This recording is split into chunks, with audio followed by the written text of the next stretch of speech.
soft sound of cloth rustling wakes me from a dreamless sleep. How did someone sneak up on me twice now? I don't know how long it's been. The sky outside has darkened significantly, and now stars twinkle outside the window. Hello? There's no time to react as the sound comes closer. Hear no footsteps, but suddenly a woman steps into view. Her clothes are pure white, making her stand out like a ghost in the dark library. Her cape rustles again as she reaches towards one of the shelves. One of the shelves I'm hiding behind, to be precise. Gingerly, she moves 2 books to the side and then slides another book into the space she created. She handles them like precious treasures that might break if she's too rough. I stay perfectly still, afraid to even breathe in case she notices me.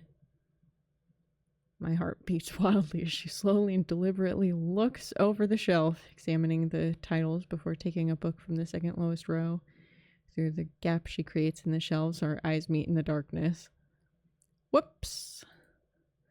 I tense up as she steps around the shelving between us to get a better look at me, preparing myself to leap away if the need arises. Carefully memorized layout of the library flashes through my mind as I frantically plot the best way to flee.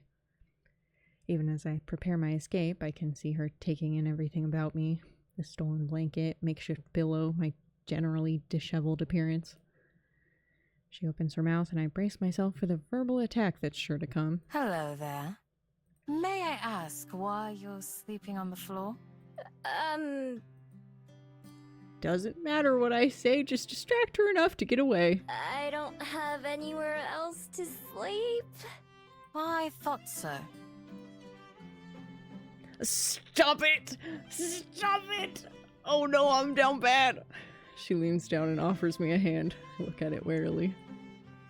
I don't take it, but I slowly stand, letting the blanket fall to my feet and trying to subtly get in position to run. Well, I have an extra room on the 2nd floor that you're welcome to borrow, if you'd prefer that.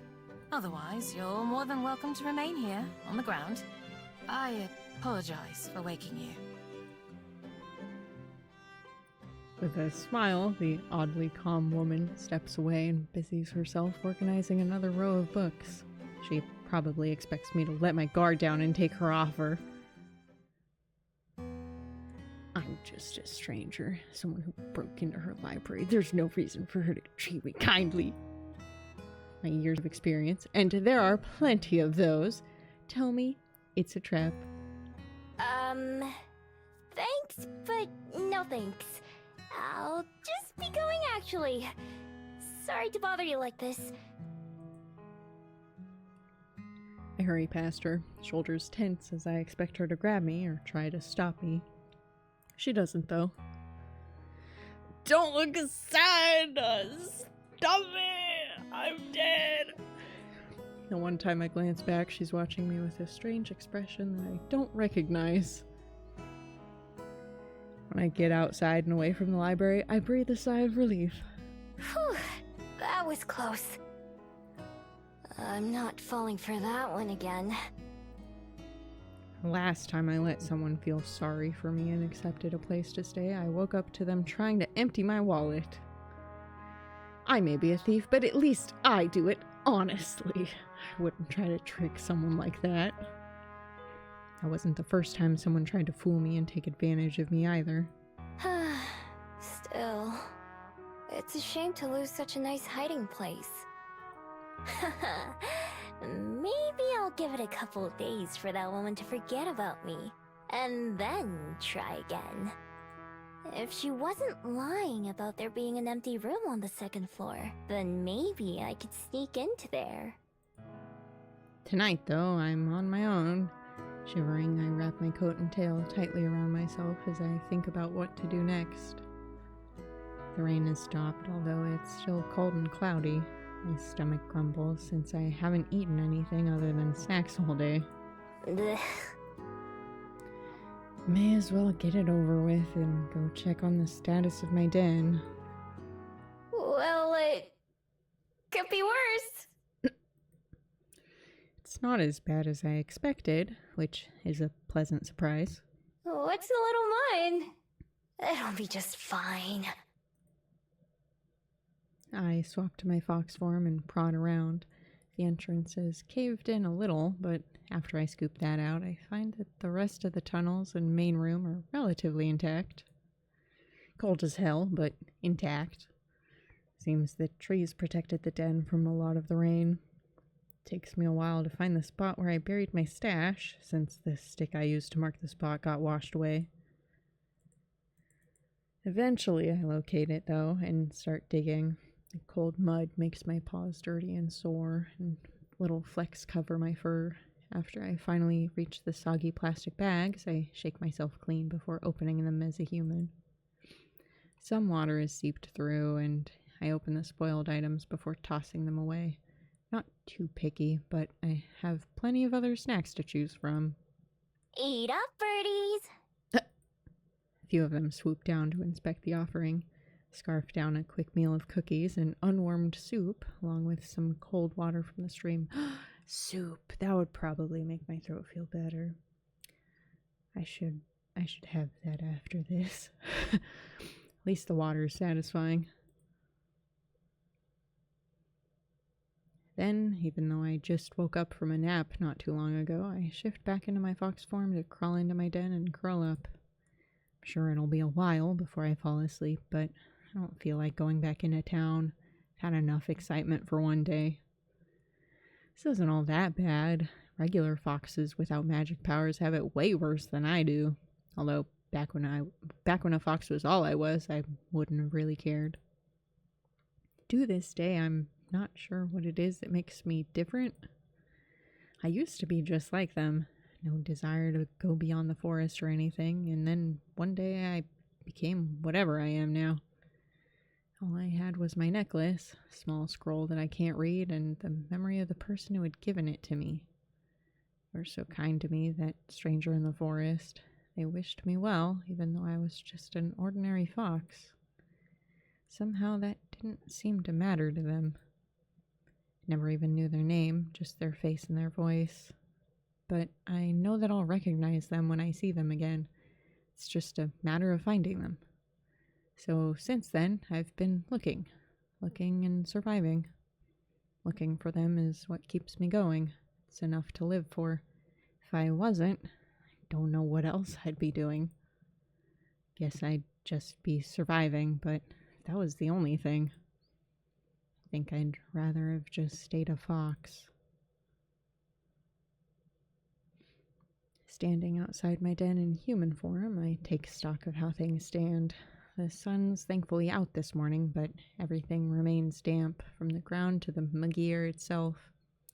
The chill on the breeze is the worst, making me shiver every time it hits me. The Bell House was pleasant when I visited a couple days ago, so I decide to head down towards the main street and get a coffee there while working out my next moves.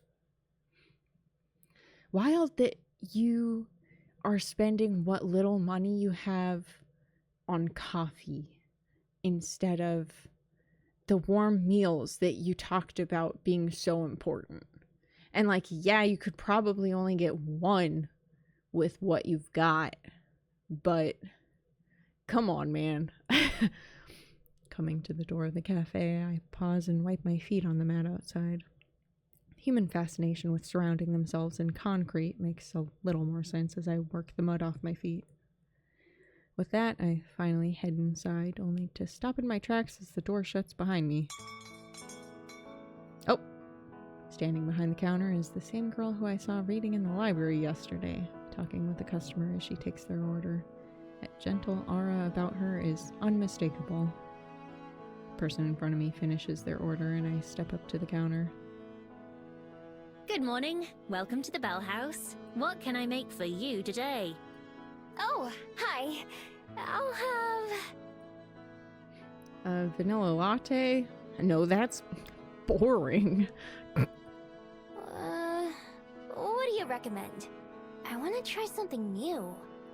I'm glad you asked. I love how Miho has it so bad for this girl. And meanwhile, I'm tripping over myself for the other one.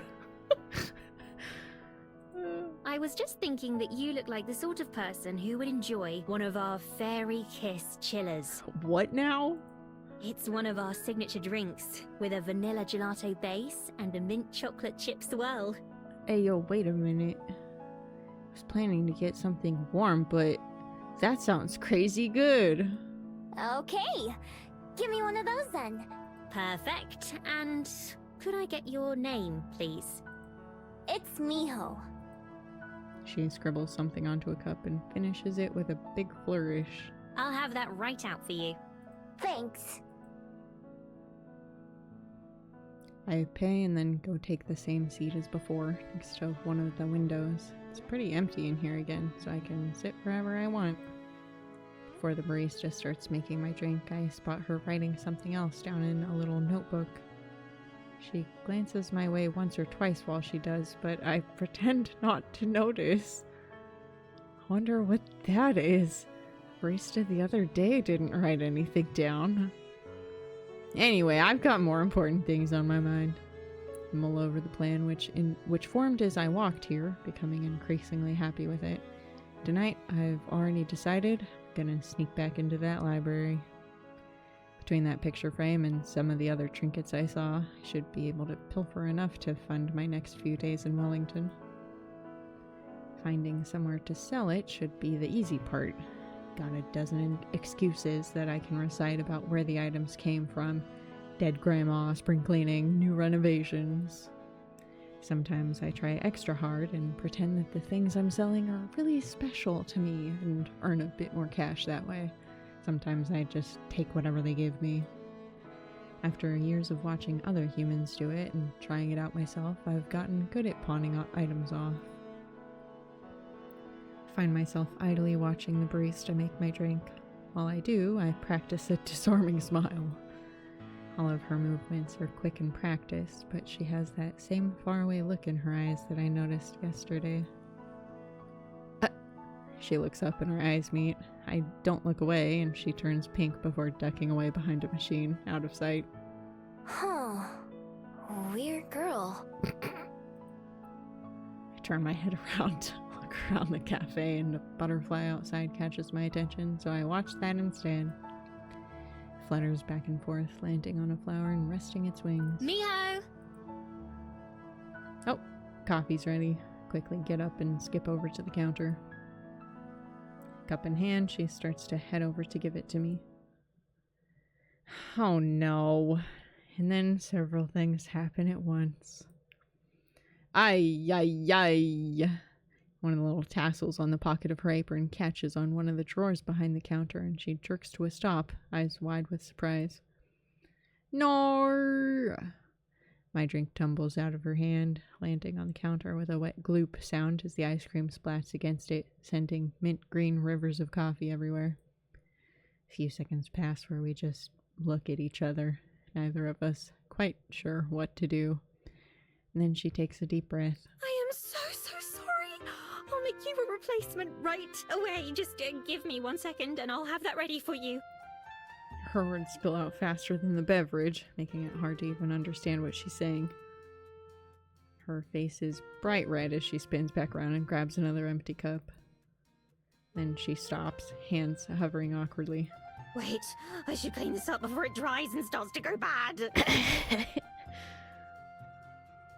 She hurries back to the mess, wiping at it with some napkins. She mops up as much of it as she can with one hand, then leaves the soggy paper on the counter while she starts to remake my drink. I'm really sorry. This is such an embarrassment. I don't even know if she's talking to me or to herself. I freeze up for a second, looking for an appropriate response to an apology. I'm really not used to people apologizing to me. Oh, it's fine. I'm not in a hurry. Instead, I just sit back down at one of the tables and watch. She makes the drink twice as fast and then carries it very slowly to the counter, setting it down in a clean spot.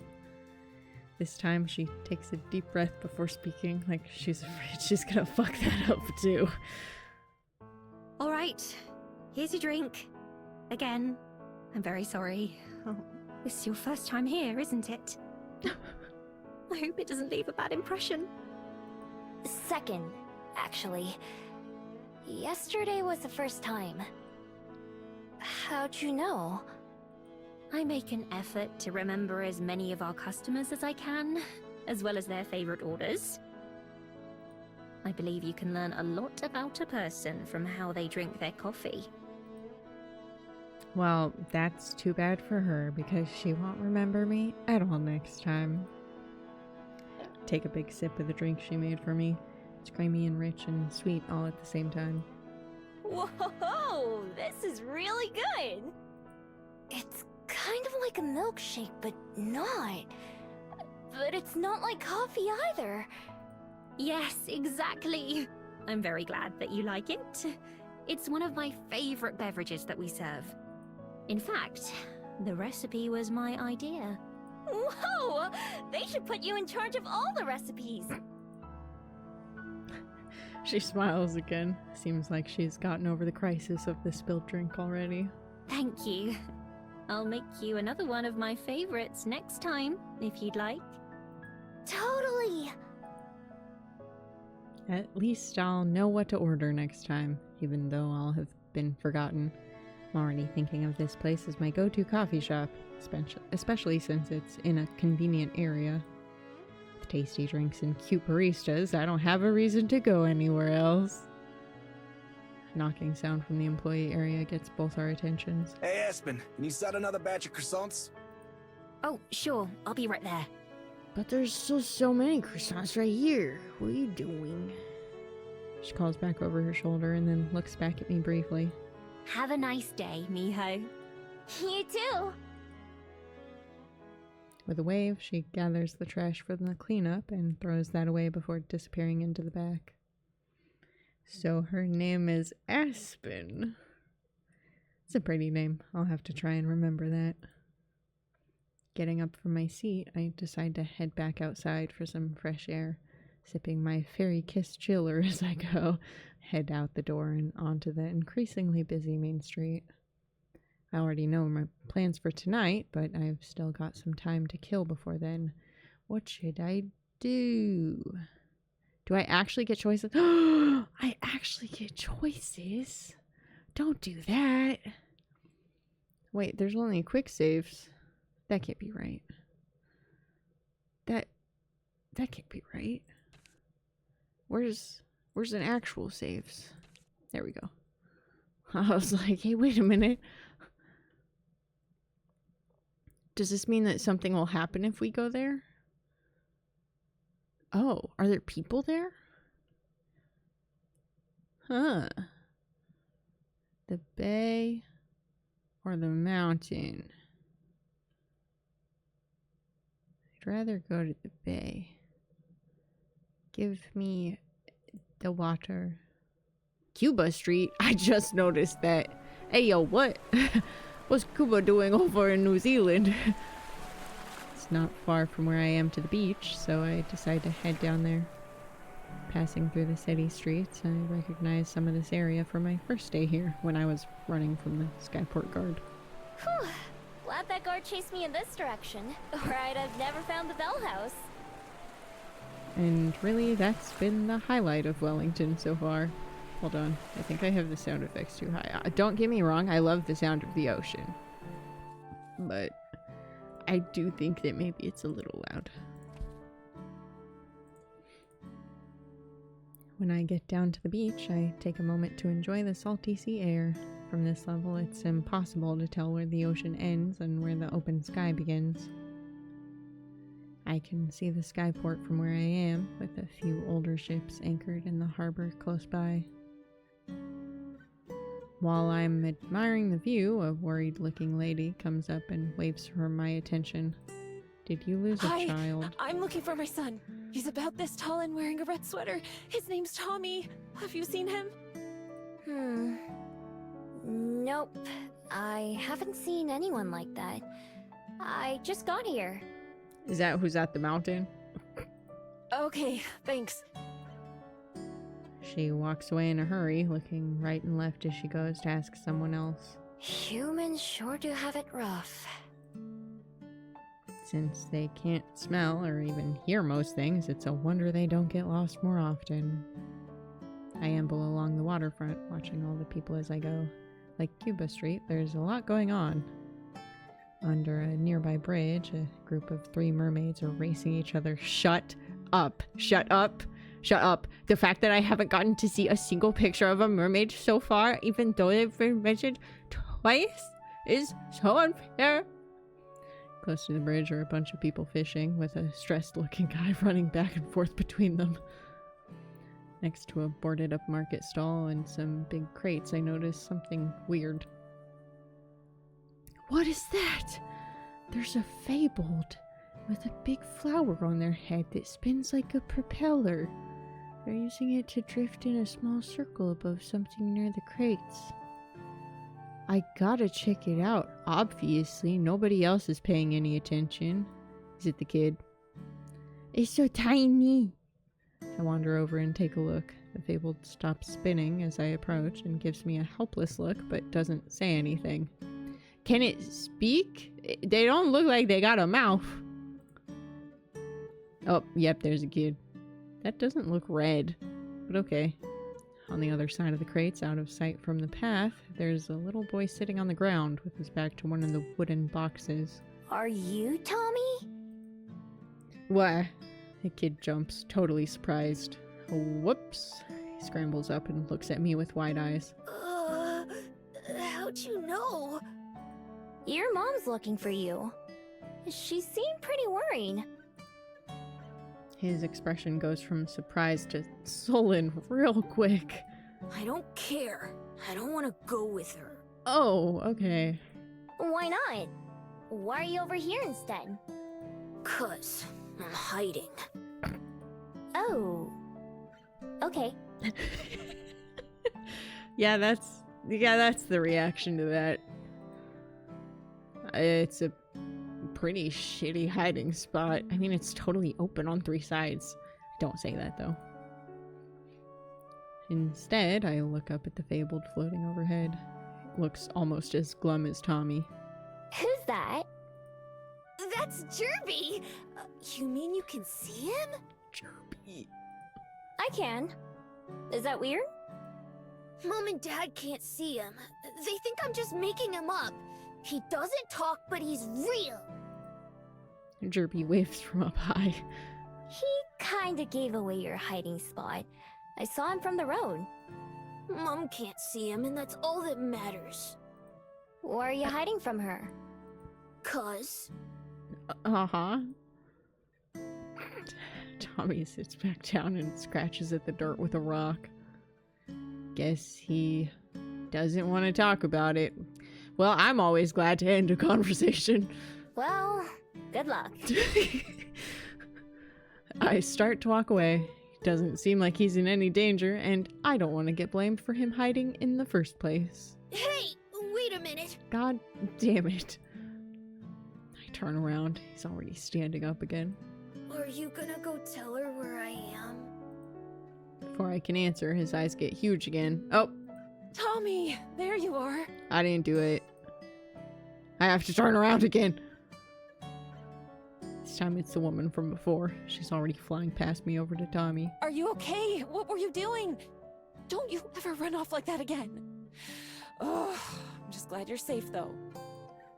Her voice goes up and down between relieved and angry. She has Tommy in a tight hug, but he's just staring forward grumpily. Jerby is flying in distressed circles again. Finally, the lady turns to me. You found him, right? Thank you so much. I was so worried. Haha. I'm shocked that you didn't turn around and were like, I can't believe you didn't tell me where he is, or that you stole him away, or something psychotic like that. No problem. I literally did nothing. I mean, I guess I found him, but so did she. Guess she's not thinking about that very much. Come on, Tommy, let's go home. We'll talk about this there. No, I'm not going. That's not home. Oh boy. My ears flinch as he yells. He stamps his foot on the ground to make his point. Tommy, sweetie. Home is where it's you, me, and Dad! Not that apartment! That's still your home, too. But this, it's like your second home now. Yeah, and now you get 2 Christmases. Or that's what they'll tell you. No, it isn't! Not without you, it's not! Do you and Dad really have to get... Tommy, who is already sniffling, can't keep from breaking down and crying as he throws his arms around his mom and hugs her back. I don't want you to go! It's time for us to go, though. I get the impression that I should probably fucking leave. Normally I'm happy to be nosy and listen in on things, but this is getting awkward. Neither of the humans notice me leave, but Jerby the Fabled sadly waves goodbye as I head off. Aw, I would have loved to hang out with Jerby some more, but I didn't want any part of the rest of that. Wonder what makes him stick around. Never seen a Fabled like him before. Not being able to be seen by certain people sure sounds useful, though. Maybe he can teach me. I don't have to go far before the sounds of Tommy and his mom talking are drowned out by the noise of the waterfront. I easily fit into the crowd of people milling about. Being able to live a life that no one notices is close enough to being invisible. Pretty lucky that I don't ever have to have those kinds of tearful conversations or panic about someone missing. Nope. Being part of the crowd is just perfect for me. I stand at the concrete and admire the ocean until I've had my fill, and then I start wandering again. We didn't even go on the beach and get our feet in the sand. Oh, this was Cuba Street. I was only looking at the list. And also these 2 spots over here. My bad. What did this say? There was something over here and I fully fucking missed it because I was distracted by literally everything else. That's okay. Was at the mountain. I have plenty of time to kill, and also plenty of restless energy. Decide to go for a walk up Mount Victoria just to give myself something to do. I take the long way up this time instead of taking a bunch of shortcuts like usual. It winds through neighborhoods and then back out again with only the occasional car passing by on the street. Compared to some of the other cities I've been in lately, the air here is a lot cleaner. The smell of nature shines through. Can't compare to being out in the wild for real, of course, but it's nice to not be choking on exhaust fumes everywhere I go. The houses are weird, though. Many of them sit up on tall legs like giant bugs with windows for eyes. That's what happens when you build on a hill. More people seem to be coming down the mountain than going up it. Lots of them zip past on bikes or skateboards, while others are jogging or just walking. This path is longer than I thought. Oh, wow. About halfway up or so, there's a wooden bench just off the sidewalk. It's occupied by a man with dark hair and big sunglasses. As I'm about to pass by, he waves. Well, hello, miss. Nice evening for a walk, eh? You trying to sell me something? Is he talking to me? Must be, because there's no one else nearby. Chatting's really not my thing, but for the moment, I appreciate the distraction. It sure is. I'm glad the rain's gone. Oh god, we're doing small talk. I'm gonna barf. Oh, for now, yeah.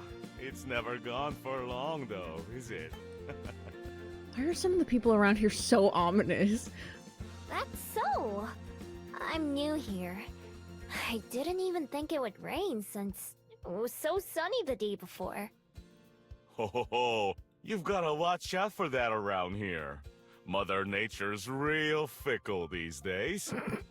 One minute you're on the pier, enjoying the sunshine. Next minute, What? Hold on. Wait, hold on. I cut that off. Huh? one minute you're on the pier, enjoying the sunshine. Next minute, whoosh! Ah. He makes a whoosh sound with his breath and a wavy motion with his hand. Storm clouds, as far as the eye can see. That's just welly for you, though. You live with the sunshine and the clouds. Uh-huh. Where are you from, then? Guessing you're not a Kiwi? Nah, I'm a fox, not a bird. Ay, ay, ay. The man laughs. Deep belly laugh, like usual. I'm not sure what I said that was funny. Not like that. Although those little guys are cute. A Kiwi is a word for us New Zealanders in general. So it's a bird, a fruit, and people. You've got it. All three are delightful. Anyway, welcome to Wellington. I hope you're enjoying your time here in our little city. So far I am. I made my den here on the mountain. I've gotten coffee a few times, and I went to the library. I conveniently leave out my plans for the next time I'm in the library. Well, I can't say that's the usual tourist experience, but I'm happy to hear that it's working out for you. Staying long? Probably. I decided to come live here, but I'm still getting to know the place. So, maybe I'll change my mind. A true free spirit, eh? I felt the same way when I first got here, long time ago. Didn't think I'd settle down for life, but here I am now. Lived more years here than everywhere else in my life. It can't be that long. You don't look very old for a human. No? Well, that's my ego boost for the day. You don't look very old for a fox either, but I imagine you've got a good head start on me. That's true. I don't really keep track or think about it, though. He laughs again. Can't say I blame you there. I think 100 years, give or take a little on either side, is enough for me. And I'm only halfway there, so I've got plenty more to look forward to. He stands up but has to do it slowly. And sometimes I'm reminded of how many I've got under my belt already. Thank you for the chat, miss. I better get back to the water now and make sure young Min hasn't fallen into the ocean or anything. Sounds like you should maybe be keeping a closer eye then. It's been a real pleasure talking with you, though. I hope you'll give our fair town a shot. Thanks. It was nice talking to you, too. And I actually mean that for once.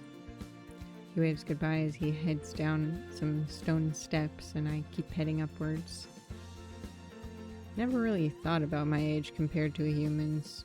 Humans don't matter to my lifestyle. I wasn't lying when I said I don't know how old I am. It's never been important. Places, relationships, memories, they just tie people down. I want to be everywhere. When I reach the top of the mountain, I take a deep breath of the crisp air. Wind blows my hair in every direction, and I can't keep it out of my face. The wind is wild and goes where it wants. Doesn't answer to anyone. That's how I've lived my life, too. Free spirit, that's what the man called me, and I like the sound of it. I can see the smudges of a few people down by the beach and on the pier. Is one of them the man I just met? No way to know. From up here, they're just tiny little blips, impossible to tell apart from each other. Once I've had my fill of the view, it's time to get on the way again. Turn my back on the people and start making my way down once more. It is time to leave and hopefully run into a really beautiful hot lady again. When the moon is high in the sky, I decide it's time. This is the perfect kind of night for me. Not much wind, meaning I'll be able to hear or smell anyone approaching. It's a little cloudy too, which gives me some cover from the moonlight. I wonder if the hot library lady is the bat. No, but it seems like they've all had like it's been a clear indication that like they've got ears or whatever, right? Never mind. I'm just thinking too hard. Did I read any of this? I think I did. Haha. Make my way back up to the library, stopping as soon as I'm within sight of it. Find a shadowy place to hide and watch the front for a few minutes. Like I hoped, no one goes in or out. All the windows are dark too. I slowly creep up towards the entrance, ready to transform and flee if I have to. Nothing happens. No one tries to stop me. I peek into one of the windows. It's dark inside and I can't see anyone at all. Perfect. Move around to the back side of the building and check those windows too. Same thing, dark and empty. This is gonna be too easy. Well, it is a library, so... Back at the front door, I pick the lock and slip inside. I sneak from room to room, revisiting the items I memorized yesterday. They're not expensive or fancy enough to think of them as treasures. I end up leaving a lot of them alone, since I don't want to carry too much with me. The rest go into my coat pockets. Finally, I end up back at the painting in the corner, piece that started this whole plan. I have to set a couple things down on the floor, because the painting needs both hands for me to lift it. It's heavier than it looks, though it's not very big. It's probably a good sign for how much it'll be worth. I have to jiggle it a couple times to get it off the hook, but I manage. Tucking the painting under one arm. I really feel like you should...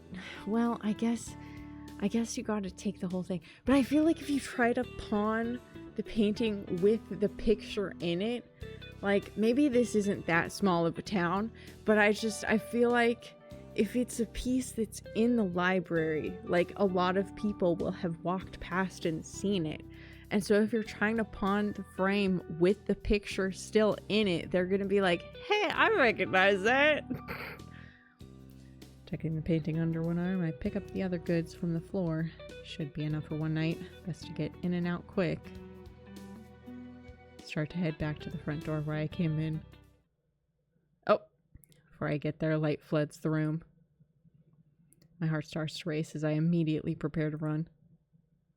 Oh no, she angry now! A quick glance over my shoulder shows the woman from last night standing at the top of the stairs. Her eyes are glowing blue with anger. She takes a step forward, not seeming to touch the stairs. Leave that painting alone! I gotta get out of here now! Throwing caution to the wind, I clutch my spoils tight and charge for the door! Trying to make myself as small a target as possible. Painting is too big for me to transform and still hold on to it, so I've got to do this on two legs. Stop! Please! I don't stop! Just like my arrival here with the guards at the skyport, the thrill of being chased has already taken over. It's exciting and scary at the same time, but either way it spurs me to move faster. Using my shoulder, I crash out the front door and into the night. Run as quickly as I can, keeping an eye out for patches of slick mud or puddles of water.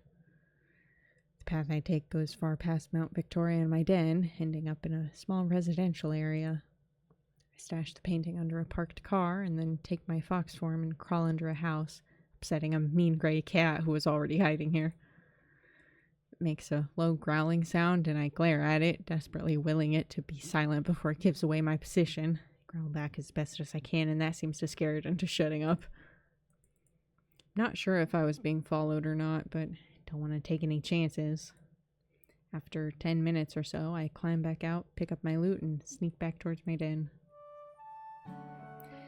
Now that the excitement is worn off, I just can't keep a smile off my face. Nothing more satisfying than pulling off a heist, even one as easy as this. Other thieves I've heard about must have it rough, having to stake out a place for a long time, trying really hard not to get caught and making sure not to be seen. I've never done much planning, I just do whatever feels right. My ability to transform makes it pretty hard to catch me, although I have had to leave stuff behind. Leave behind the stuff I was taking once or twice. And honestly, it would get boring if I never got caught and had to run. We do it for the thrill. My good mood lasts me all the way home, and then disappears completely when I see who's waiting for me. Oh, shit! She's got our number. The woman in white. She stands just outside my den, looking like she doesn't care at all about the cold or the mud. In fact, her perfect clothes don't seem to get dirty at all. With her back turned to me, she's staring up at the moon, but she faces me as I approach. She has that same calm presence as when I first saw her, but I can see a mournful look in her eyes, which have gone back to brown instead of furious blue. Hey, how'd you do that? My heart quickens almost suffocatingly as she watches me intently. I know how quickly calm can turn into anger. I should run, but I can't look away. How did you find me here? Before I even got back? A friend of mine told me you might be found here. The bat! Her voice is soft and warm, unlike the way she shouted back at the library. A friend. But who? I wasn't followed, I'm sure of that much. With the shock of being found wearing off, the realization I'll need to find a new place to stay sets in. After all that work, too. I apologize for showing up uninvited. I'm here to ask that you please return that painting to me. You may keep the frame if you'd like, but the painting itself is very dear to me. I look down at the portrait. I've been carrying it for a while now, but I haven't given the picture itself much thought. It's a beautiful painting and clearly very old. The girl shown in it is wearing a long flowing dress, looking down with a small smile. And also... She breathes out slowly and my eyes narrow. It's this sound people make when they're acting calm, but they're angry. Should you want it, I have an extra room available in my library, with a soft bed and a warm meal. You may stay as long as you wish. Huh? After I just tried to rob her, she's offering me a place to stay? Okay, now I know this must be a trap. There's no fucking way. Although, it's the same thing she asked me last night before I broke in.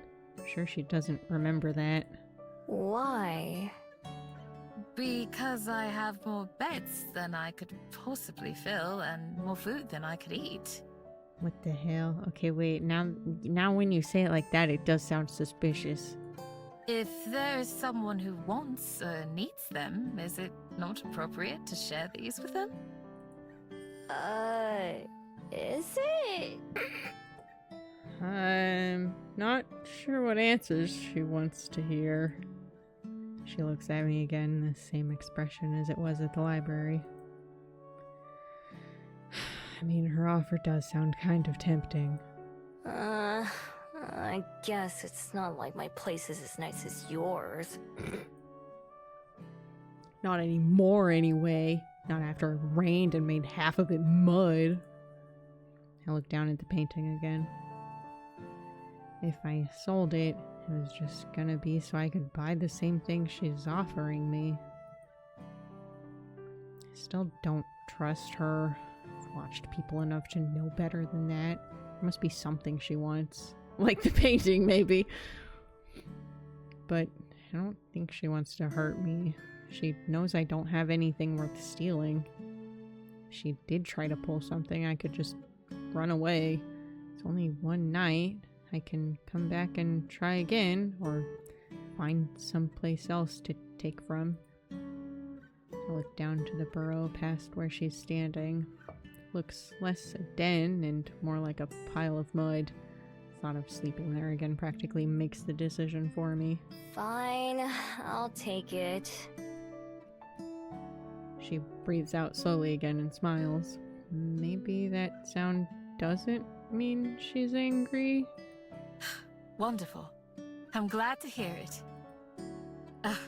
I should introduce myself properly. My name is Juliet. May I ask what yours is? Miho. Had to introduce myself twice in a day now. Has to be a new record. Well, Miho, it's a pleasure to make your acquaintance. Let's return to the library. I can carry the painting if you'd like, Or you may hold on to it until we get there. I shrug. Here, feel free. She receives it very gently, and I quickly fall in beside her as we begin to walk back. To my relief, she doesn't try to make any conversation. Instead, she silently cradles the painting as we go. When we get back to the library, the lights are off and the door is still unlocked.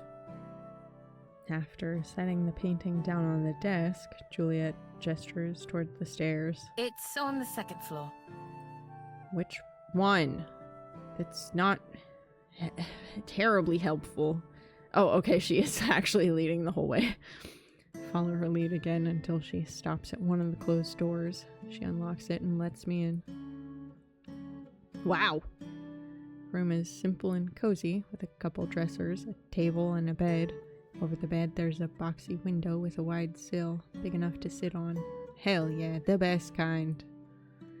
On the table, there's a cheese sandwich and a few apple slices, plus some sort of cake. There's also a pitcher of water. How long has that been sitting there? Huh? I hope the food is to your liking. 2 rooms down the hall from here, you'll find a refrigerator, and you may help yourself to anything in there. My study is just past that. If you need anything, don't hesitate to come find me. Is there anything more I can bring for you? I shake my head, still in disbelief. What the hell am I even supposed to say in a situation like this? I just stole from her and now I have both a bed and food in return. As if to answer my confusion, she gives me a calm smile. It doesn't help. Then I'll leave you to it.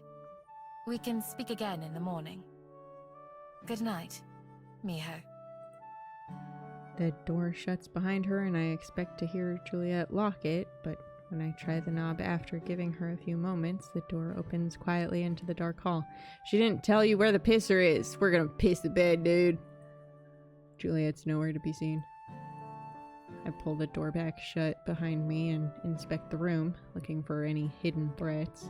Also check the food, sniffing it to make sure there's no poison or anything. If there is, I can't smell it, so I dig in instead. Whoa. This is really good. There's 3 different... Oh, hell yeah! 3 different kinds of cheese in the sandwich, which is 2 more kinds than I even knew existed. Which one did you know about? This is an important question. Which one did you know about? The bread is soft and buttery, and when I take a bite of the apple, juice rolls down my chin. The water that I wash it down with tastes better than the water from the stream by my den. That seems odd. When I'm done eating, I climb into bed, still feeling overwhelmed, more specifically not knowing how to feel. Part of me feels that I've made some gigantic mistake and that I'll wake up in danger if I wake up at all. Trusting my instincts has kept me alive on multiple occasions and for hundreds of years. How long? Oh, bro. That human you're looking for is fucking dead. Enough that I've lost count of exactly how many. But something tells me I don't have anything to fear from the woman who I can only assume is my host and the owner of this place. So with that in mind, I pull the blankets up to my chin and adjust the luxurious pillows beneath my head. Who knows? Maybe the morning will bring trouble with it. But right now, just sleeping sounds alright. Yeah! I wake up to the sound of birds chirping loudly outside.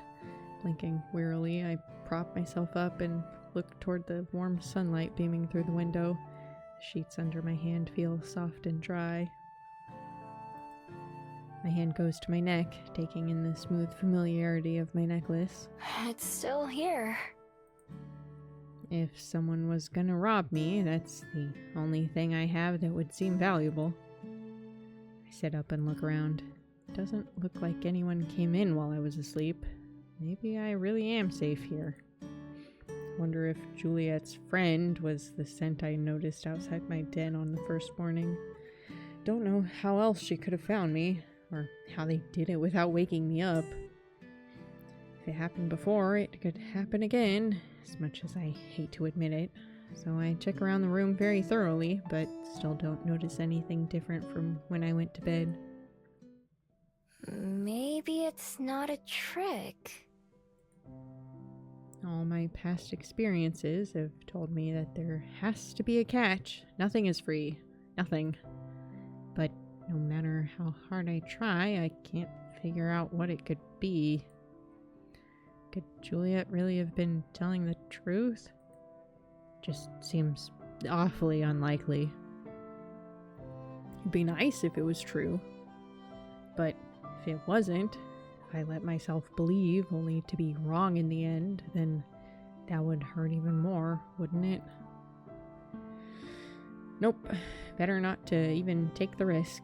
After all, I've lived a lot of years this way, and it's not like I hate it. Making my mind up helps me feel better right away, too. Just makes more sense. Even if I tried to stay, I don't think I'd ever stop worrying.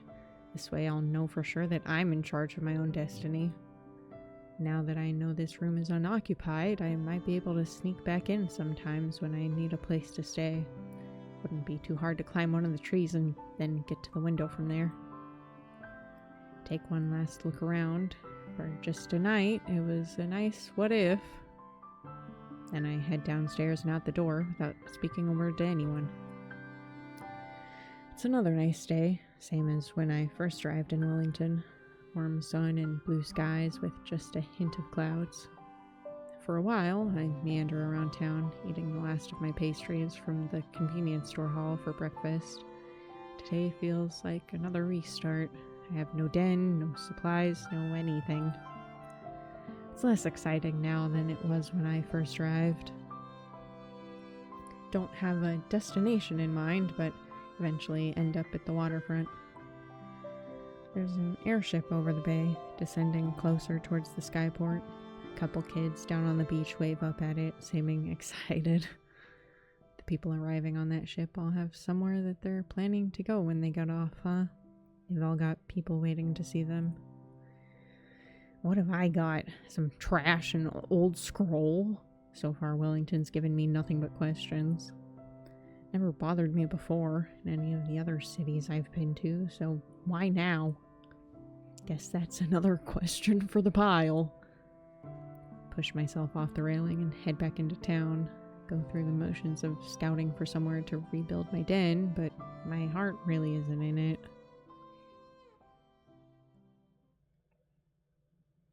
After wandering for a while, I end up at the Bell House yet again.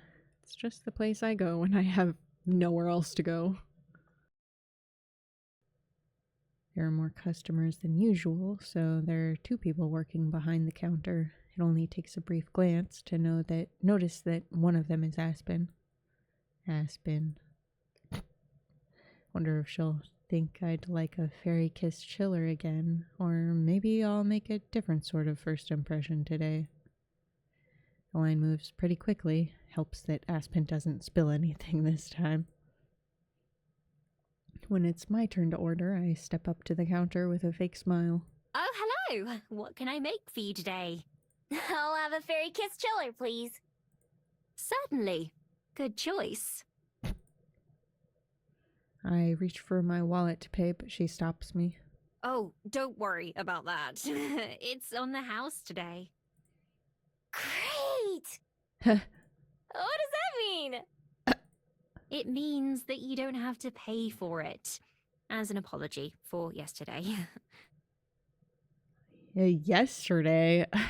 Why does that sound so strange? Nearly miss her talking, my mind having tripped over the word. She reaches for a cup, the pen already in her hand. And that's for Miho, right? For Miho? My name? She remembers my name? My heart begins to race wildly, my body reacting just as strongly as my mind. Aspen frowns, clearly noticing that something's off. My head's in too much of a daze to deal with it, though. It is Miho, right? She checks the notebook on the counter, furrowing deeply as her finger slowly moves down the page and taps on one of the lines. What do I say? How do I explain? That for the first time in my life, for the first time in hundreds of years, somebody's remembered my name? It's not supposed to be like that. I'm supposed to be forgotten. Every time, without fail. It's my armor. It's my life. I take a step backwards. I have to run. Have to get out of here. I have to get away. But where to? Just been running. And I don't have anywhere else to run to. But I don't have any other choice. Without a plan or destination, I turn on my heel and bolt outside, not daring to look back. Everything is wrong. I have to go. Miho! She calls my name again as I disappear into the street. It's not the first time I've heard that as I've fled. But never like this. Never with such a confused, worried tone. Feeling sick to my stomach, I push myself to run even faster. Maybe I should just leave this whole city, get on the next airship out of here and act like it never happened. I could go somewhere else, back to China or America or anywhere, and start over again. Within days, it'd be like I never even came to Wellington. My life would go back to normal, and eventually I'm sure Aspen and Juliet would forget me just like they're supposed to. Nothing would be different. Except that's not quite true. Wouldn't forget what happened here, even if everyone else did. No matter what, I'm sure I won't ever be able to get these past few days out of my mind. When I get to Mount Victoria, I finally stop running. Not because this place is special or because I wanted to come here, but because I don't know where else I'd go. I make my way up to the top of the mountain just like I did on my first day. The view, which I admired so much last time, doesn't do much for me now. Instead, the city looks cluttered and confused from up here. My chest hurts from running so long. I'm much more used to quick bursts of sprinting to get away from something or someone. Guess that's still what I'm trying to do right now, but I'm not too sure what it is that I'm running from. Whenever something goes wrong, my first instinct is to flee.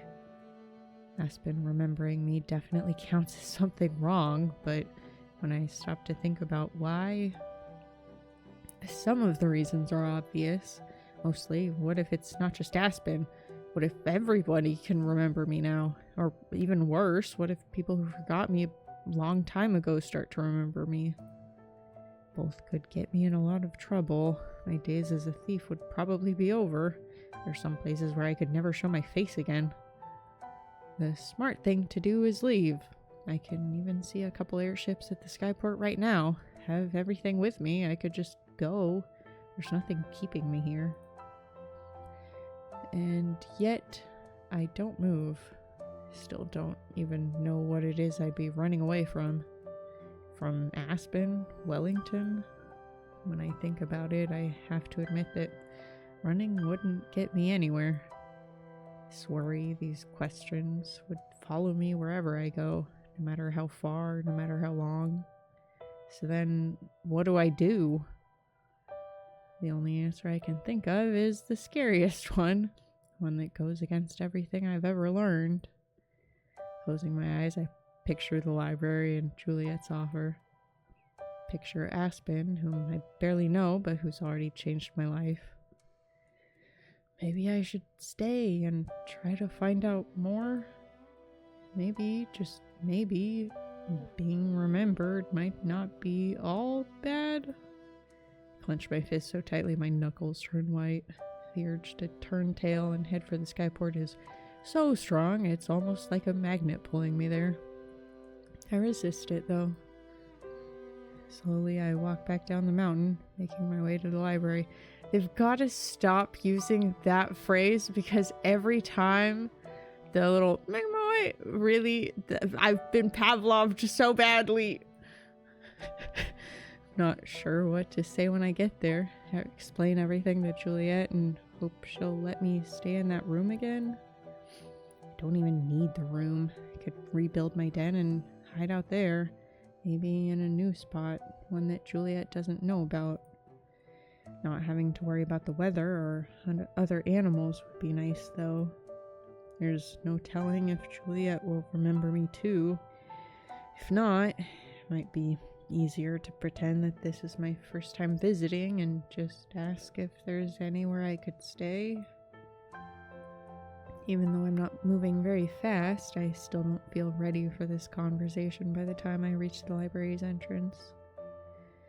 It's only been an hour or so since I left the Bell House, so it's not late enough for the library to be closed. The usual stream of people flows in and out the doors. Okay, I can do this. I stand off to the side of the entrance, preparing myself as people pass to and fro. My heart is racing the same way it does during an intense break-in, maybe even harder. My tail twitches back and forth. Usually I don't notice, but right now I'm super aware of everything about myself. Fighting off my instincts, I open the door and let myself inside. I'd been expecting to have to look for Juliet, but instead she's right by the entrance. What surprises me most, however, is the woman leaning against the large desk beside her, Aspen, who's now engaged in conversation with a look of deep concern on her face. She wasn't there when I checked the bedroom. I wish she would have spoken to me first, at least. I barely catch the end of Juliet's sentence. She notices me only moments after I spot her, and for a second her mouth forms a perfect O of surprise. Juliet? What are you... Aspen turns around to follow Juliet's gaze, her eyes opening wide at the sight of me. Miho! Why, yay? My brain goes blank, rehearsed lines flying out of my head. Hey there. I slink over to where they're standing, hands in my pockets, unsure what I should say first. It's nice to see you again, Miho. I was hoping that you'd return. Me too. That was pretty sudden. I worked extra hard on that drink for you, you know. Oh. Freeze up, looking for the words. Aspen's expression softens in concern. Miho? Alright, the drink. I'm sorry. Well, I ended up drinking it myself, so I suppose I can't complain too much. She laughs and I can't stop myself from blurting out my next words. You seem different. I'm sorry? Like, less polite? Miho's just learning what customer service personality is. Well, I'm not at work anymore, am I? What the fuck am I even saying? What was I planning on saying again? Will you be staying for a while, Miho? If so, we can continue this conversation in the dining room. It's a bit more private there. Juliet takes charge of the conversation effortlessly, and I accidentally sigh in relief. Yeah, sure. That sounds great. I'm not gonna run away again. Not yet, anyway. I'm glad to hear that. Right this way, then. Juliet leads the way down the hall and into one of the locked rooms. We enter a cozy little room with a table and a few chairs, as well as a fridge. The three of us sit down, although I move my chair so I'm not so close to the others. Can I get you anything to eat or drink, Miho? I shake my head. I'm hungry, but I'm way too nervous to eat. Juliet smiles in response to my answer, which came just a little too quickly to sound natural. By the way both she and Aspen are looking at me, I can tell they're expecting me to say something first. None of the words that I planned are coming back to me. What do people even say in a situation like this? Temptation to run away is overwhelming. Door just a few feet behind me. My knuckles whiten as I tightly clench my fists in my lap, pushing myself to resist the urge. I told myself that I'm gonna take this chance, even if it's the hardest thing I've ever done. I'm gonna be honest with them. Well, I struggle to think of what to say. Juliet waits patiently, her eyes gazing coolly in my direction more than directly at mine. Aspen soon grows restless, however, her expression clouded with concern. sorry. I don't know how to just say things. I've only ever copied other people's, so Aspen's expression clears up in some sort of understanding. It's okay, Miho. Take your time. So I don't really know how to talk like this. You're doing just fine. If you say so. It's not just talking either. I don't know much about anything. Well, anything human. All I really know about is being a fox. And all we foxes care about is how to survive. It might be hard to believe, but I'm not a normal fox either. There's something kinda special about me. Kinda different. I'm different than other foxes. I finger the beads around my neck. Their constant warmth and presence is reassuring. I avoid looking at either Aspen's or Juliet's face. What else? Usually, I have to steal to get by. I don't just have to, I like to. I'm good at it too. That's how I ended up meeting Juliet. And the reason I'm so good at it is because I don't know why it happens, but ever since I got my human form, everyone forgets me. Even the people who catch me stealing from them. After a day or two, I can walk right past their face and they wouldn't even recognize me. No one has ever recognized me. Until Aspen remembered who I was at the Bell House. It was such a shock that I ran away. That's what I always do. I was thinking about leaving Wellington forever, even though I just arrived a couple days ago. I'm still kind of tempted. But instead, I came back here.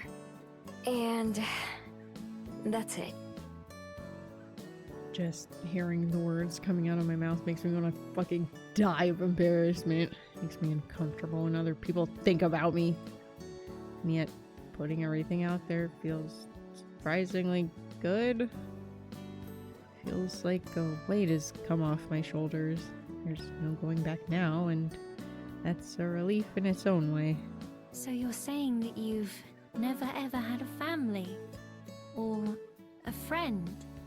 Nope, never. And not since I stopped being a regular fox, at least. Oh. I'm so sorry to hear that. Why? Well, because that's... not to be rude, but that sounds rather lonely to me. That's not rude. I thought you were about to be like, that sounds pathetic. Now that would be rude. Lonely, huh? I've never thought about it before. I see. Aspen sits back, still looking concerned. I don't know that it's concern so much as pity at this point. From the way she keeps fidgeting, I get the impression she wants to say more, but is holding back. Juliet swoops in to salvage the situation. You have been very brave to stay here, Miho. I'm personally glad that you decided to come back to the library. I had your room prepared in hopes that you would. You're welcome to use it for as long as you'd like. I think that we could become great friends. Wink? Friends. I roll the word around in my mind as if it were a strange food I'm gingerly trying. Is that a word that fits me? Is that something I could have? Never seemed like a possibility before. None of what Juliet's offered me has. Right now it feels like I'm standing at the end of one path and the beginning of another. I could turn around and go back the way I came, back to the den and a life spent alone. I know that world, lived in it for so many years. but I can't just go back. Not now. Not when there could be something more, something new. Everything could be different if I just let it. When I look at Aspen and Juliet, I can tell what they're hoping I'll say. I think I'd like that. Big smiles take over both their faces. Slowly, I let myself smile too. Well then, Miho. Welcome home. Shut up! I'm too sick for this. I'll cry about it. Ah! Shut up! Stop it. I'm gonna die.